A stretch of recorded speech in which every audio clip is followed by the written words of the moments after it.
May 1st, 2026. Here we are on May Day. In French, it sounds like help me, May Day. Well, I want to say some facts. It's an important time of the year, the beginning of the pagan summer season. So, what are some highlights May 1st in the world? Well, in 1486, Christopher Columbus presents his plans for discovering a western route to the Indies to the Spanish Queen Isabella I of Castile. 1707, the Act of Union, joining England and Scotland to form the Kingdom of the Great British Empire, takes effect. 1851, Queen Victoria opens the Great Exhibition at the Crystal Palace in London, which is gone now. It was fantastic. 1931, and there's also a lot of other world fairs that come and go, disappears strangely. That was a big world fair exposition in 1851, May 1st.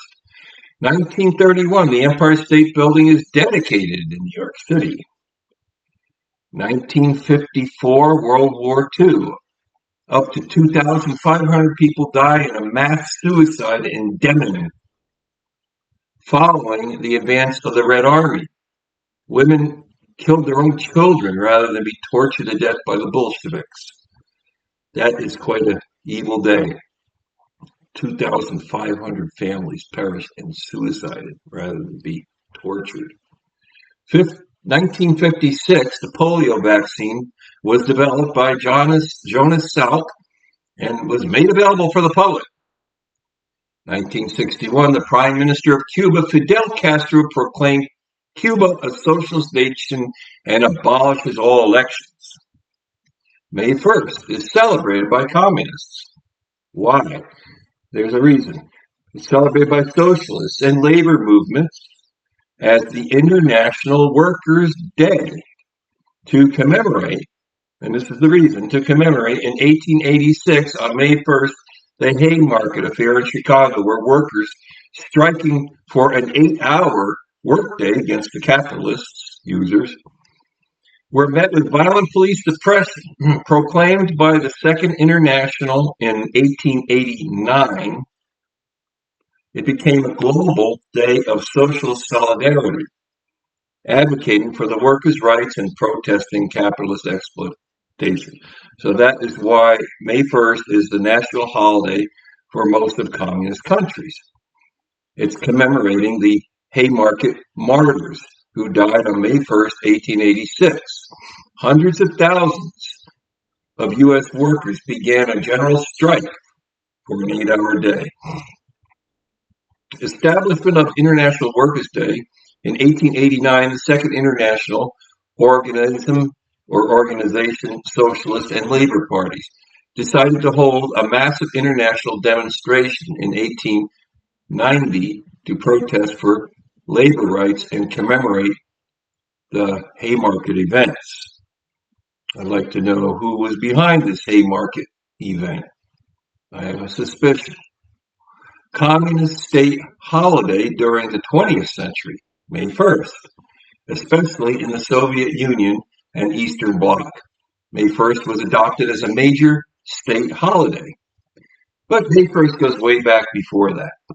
May Day is a European pagan festival of ancient origins, marking the beginning of summer and usually celebrated on May 1st. Festivities may also be held the night before, known as May Eve. Traditions include gathering green branches and wildflowers, bringing in May, bringing in the summer, fertility cult. Certain age groups dance around a maypole, celebrating youth and springtime, and maybe a little sprung in sex. In 1922, James George Fraser speculated that the figure of May Queen was linked to the ancient tree worship. Yeah, I think he had something there. Certain age groups dance around this maypole.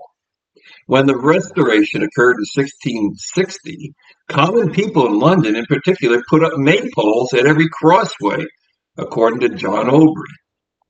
Why did they do that? However, the maypole remained an anti-religious symbol to some theologians, as shown by the Two Babylons, an anti-Catholic conspiracist pamphlet that appeared in 1853. I think they're on something there. Maypoles are central to Beltane, a Celtic pagan holiday celebrated by Wiccans and witches. It begins April 30th and finishes in May 1st. Contemporary Wiccans and pagan communities still continue to celebrate the maypole as a central part of their Beltane celebration, as it symbolizes fertility and unity and the energy of spring. It celebrates the phallus, like the stalks were trees in the Old Testament, and it represents a erect penis. In Wiccan traditions, the maypole is often viewed as a phallic symbol, representing the god, while the ribbons and the circular dance represent the goddess. That's the idea of their religion. The ribbons were the female spirits, and they dance around the penis. That is a maypole, and that's what it represents for those that are initiated. Now, there was also a Catholic holiday that was called Walpurgis Night, celebrated May 1st.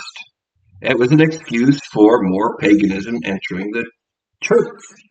Beltane, celebrated on May 1st, started the eve before, is a Gaelic festival marking the start of summer. There were fire festivals. Special bonfires were kindled to protect people, crops, and cattle, with the household fires traditionally relit from the bonfire. And they also had a human sacrifice. Julius Caesar claimed he saw it. They put people, probably the unwanted ones, into a big, huge effigy of a man, and it was called the Burning Man. And we still celebrate this out in the Nevada desert, the Black Rock Desert, every year. Well, I don't, but the witches do. And they call it the Burning Man Festival. Of course, they don't use humans in that burning festival, but you get the idea. History claims that Julius Caesar and other Roman writers reported that the Celts, or the Celts, practiced human sacrifice, specifically mentioning a large wooden effigy known as the Wicker Man, or the Burning Man, and they filled it with humans and animals and then burned it up. And that's what May Day's all about. So you better pray when it's May Day and keep close to the Lord, because there's a lot of other weird stuff going on in the world during May Day.